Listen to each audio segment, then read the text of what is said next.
Le garçon n'a fait que serrer légèrement la main, sans s'attendre à ce que son bras disparaisse étrangement dans les airs, et que toute sa personne se brise en d'innombrables morceaux comme un vase. La fillette, qui se présente comme la sorcière de l'orgueil Typhon, exerce ainsi sa justice. Si le condamné ressent de la douleur, cela signifie qu'il porte de lourds péchés. Heureusement, le jeune homme ne ressent aucune douleur, ce qui réjouit la sorcière de l'orgueil. L'histoire s'interrompt ici, ne laissant que les fragments du jeune homme plein de doutes. Soudain, un grondement assourdissant retentit dans le ciel, et la sorcière de la colère descend. Cette guérisseuse qui manipule la causalité se mit à frapper violemment les fragments au sol. Sous le pouvoir qui déforme la réalité, le jeune homme retrouva instantanément son état normal. Avant de partir, il reçut un avertissement sévère de ne plus jamais se laisser. Sur ces mots, il se dispersa également dans les airs en point de lumière stellaire. Avant même que le jeune homme ne puisse reprendre ses esprits après ses rencontres extraordinaires successives, un mystérieux cercueil de fer apparut devant lui, dans lequel dormait la sorcière de la gourmandise, le véritable objectif de son voyage.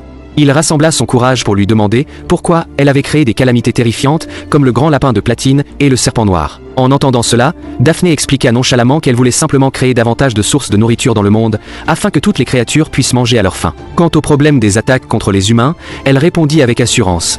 Eh bien, face aux pensées impénétrables de la sorcière, le jeune homme cherchait obstinément une méthode pour éliminer le grand lapin, car cela déterminait si elle pourrait passer l'épreuve du sanctuaire. Daphné ne s'en cachait nullement.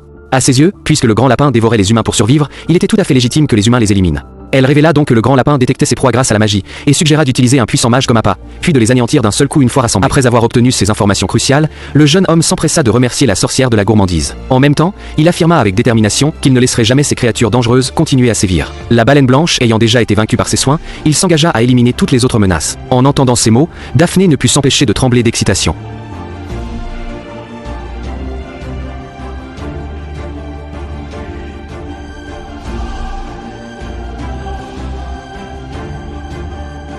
Parmi les nombreuses sorcières au caractère étrange, le jeune homme trouve que la sorcière de l'avidité est la plus accessible. Cependant, face aux pâtisseries qu'elle lui sert, il refuse prudemment d'un geste de la main, sachant qu'elles font partie du corps de son hôtesse. À ce moment, sa conscience commence soudainement à devenir floue, comme si quelqu'un l'appelait de l'extérieur. Pensant à la jeune fille qui l'attend à l'extérieur des ruines, le jeune homme est contraint d'interrompre cette conversation. Heureusement, cette fois-ci, elle apprend beaucoup et apprécie davantage la sorcière de l'avidité.